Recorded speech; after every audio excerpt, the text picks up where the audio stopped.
Bismillahirrahmanirrahim. Assalamualaikum warahmatullahi wabarakatuh. Selamat pagi semuanya.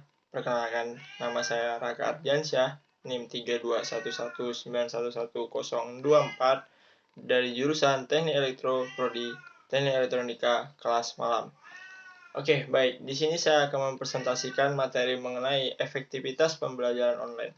Nah, tapi sebelumnya di sini saya memperkenalkan dulu apa sih sebenarnya pembelajaran online tersebut gitu.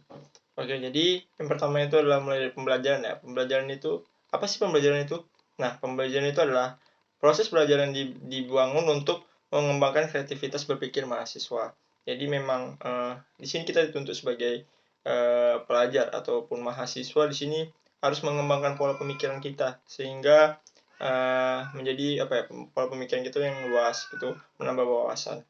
Nah, selanjutnya kita memperkenalkan pembelajaran online itu seperti apa. Jadi pembelajaran online itu bisa dibilang adalah pembelajaran daring. Yang artinya pembelajaran yang dilakukan secara online menggunakan aplikasi yang bisa dibilang kita menggunakan teknologi juga, pembelajaran maupun di jaring sosial gimana pun. Nah, di sini kita dalam pembelajaran ini bersifat luas ya, sosial. Kita bisa mengakses apapun di dalam itu, terutama di internet tersebut. Nah, ini kita bisa menggali informasi terkait pembelajaran di mana internet ini sudah berkembang semakin maju terkait zamannya ya. Seperti itu. Oke, sekarang kita lanjut ke ciri-ciri pembelajaran daring. Nah, kita udah tahu nih ciri-ciri pembelajaran daring itu online. Berarti kita menggunakan teknologi yang ada gitu, terutama seperti HP, lalu ada komputer, lalu ada laptop atau segala macam yang berhubungan dengan teknologi. Namun tidak menutup kemungkinan ketika ada teknologi maka muncullah adanya internet. Nah, internet inilah yang bisa mengakses segala pembelajaran yang ada di internet tersebut. Oke, kita jelasin dulu. Pembelajaran daring ini merupakan pembelajaran yang dilakukan tanpa tatap muka. Nah, jadi misalnya pembelajaran ini kita melalui sosial media aja nih, antara kayak sekarang nih video call. Mungkin ya dari muka kita ke muka orang lain, tapi dalam posisi tempat yang berbeda, seperti itu. Nah, pembelajaran daring ini merupakan pembelajaran yang dilakukan tatap muka, tetapi melalui platform yang telah tersedia. Nah, mungkin kebanyakan kita nih sebagai mahasiswa sekarang adalah menggunakan platform-platform yang memang bisa digunakan untuk pembelajaran online. Contohnya seperti Zoom, lalu ada Google Meet atau Google Duo segala macam. Nah, itu memang yang bakal kita lakukan di masa pandemi sekarang gitu. Oke, lanjut. Segala bentuk materi pembelajaran didistribusikan secara online. Komunikasi juga dengan secara online dan tes-tes juga dilaksanakan secara online. Jadi memang pembelajaran daring ini serba online gitu. Dan memang ya agak sedang kesulitan juga. Oke, kita lanjut ke kekurangan dan kelebihan pembelajaran online tersebut. Dan memang ya di setiap apa yang mau kita lakuin itu terdapat kelebihan dan kekurangannya masing-masing terkait apa yang mau kita pelajari nih misalnya. Dan ini adalah kelebihannya. Kelebihannya itu waktu belajar lebih singkat. Memang iya. Di waktu belajar lebih singkat, ketika kita memaksakan waktu belajar itu lebih lama, maka ada muncul kekurangannya. Jadi memang waktu belajar itu lebih simpel lah. Diistilahkan kalau online itu kita harus lebih simpel dan fleksibel lagi dalam pembelajarannya. Jangan terlalu disamakan dengan misalnya pembelajaran offline gitu. Itu bakal menjadi kesusahan dan meningkatkan kejenuhan kita sebenarnya. Oke, lanjut. Pendidikan Indonesia lebih maju. Nah, kalau menurut saya pendidikan Indonesia lebih maju itu tergantung zamannya. Karena kita semakin tahun ke tahun itu maka teknologi makin meningkat gitu. Zamannya juga makin maju.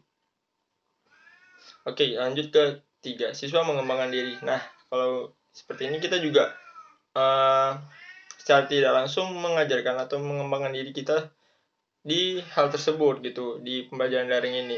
Kita bisa mengakses semuanya gitu, tentang informasi, tentang pembelajaran apa yang mau kita pelajari gitu.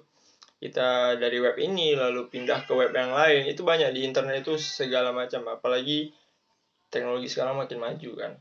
Oke, setelah menyebutkan kelebihan-kelebihannya, pasti ada kekurangannya.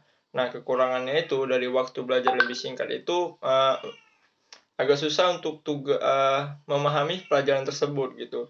Ketika kita memang mempelajari, tapi kita bakal bertanya gitu kan sama dosen atau ya guru-guru yang lain gitu terhadap pembelajaran ini. Tapi untuk menyampaikan hal tersebut itu butuh memang effort yang sangat besar dan hal yang memang menghambat itu banyak sekali. Yang pertama itu untuk kekurangan itu adalah tugas menumpuk. Menurut saya memang ketika memang pelajaran sistemnya itu adalah fleksibel gitu kan, lebih gampang. Nah, ini juga membuat juga lebih gampang gitu untuk dosen memberi tugas, lalu hal lain yang memberi tugas atau apapun itu lebih mudah. Jadi memang tugas itu rada menumpuk dan juga memang ya disitulah letak kemudahannya dan fleksibelnya. Oke, lanjut dua, menghabiskan banyak data internet kuota. Iya benar. Nah, kalau untuk menghabiskan banyak data internet kuota ini memang itu yang kesulitan sekarang gitu, karena kita nggak tahu berapa nih sekali kita nge-zoom atau bertatap muka secara online ini, berapa paket yang bakal dihabiskan gitu dalam satu harinya. Dan jika dalam perkuliahan atau dalam sekolah itu sekitar seminggu lah, nah itu bakal menghabiskan data kuota yang banyak. Itu salah satu kekurangannya juga. Lalu kita cari juga kekurangannya materi pembelajaran sudah didapat. Nah, ini tergantung kitanya sendiri gimana. Materi itu terkadang ada yang memang di buku dan ada yang memang di apakan ke online gitu, dia apakan ke web, diupload ke web. Itu yang memang agak sulit juga. Lanjutnya adalah jaringan. Nah, ini yang memang permasalahan terakhir untuk dari pembelajaran daring tersebut, karena kalau masalah jaringan memang iya, kita terkadang memang memakai provider yang berbeda-beda, tetapi tergantung kondisi juga, tergantung lokasi juga sebenarnya. Nah, ini menjadi terhambat ketika memang kita di saat kita bertatap muka nih dalam sesi ataupun mau kelas gitu. Itu memang agak sedikit susah, apalagi menyampaikan sesuatu, berpendapat atau adu argumen di dalam platform tersebut, itu bakal yang ada putus-putus maupun ngelag dalam itunya. Mungkin sekian aja dari saya. Apabila ada kekurangan mohon dimaafkan. Terima kasih. Wabillahi taufiq wal hidayah. Wassalamualaikum warahmatullahi wabarakatuh. Terima kasih.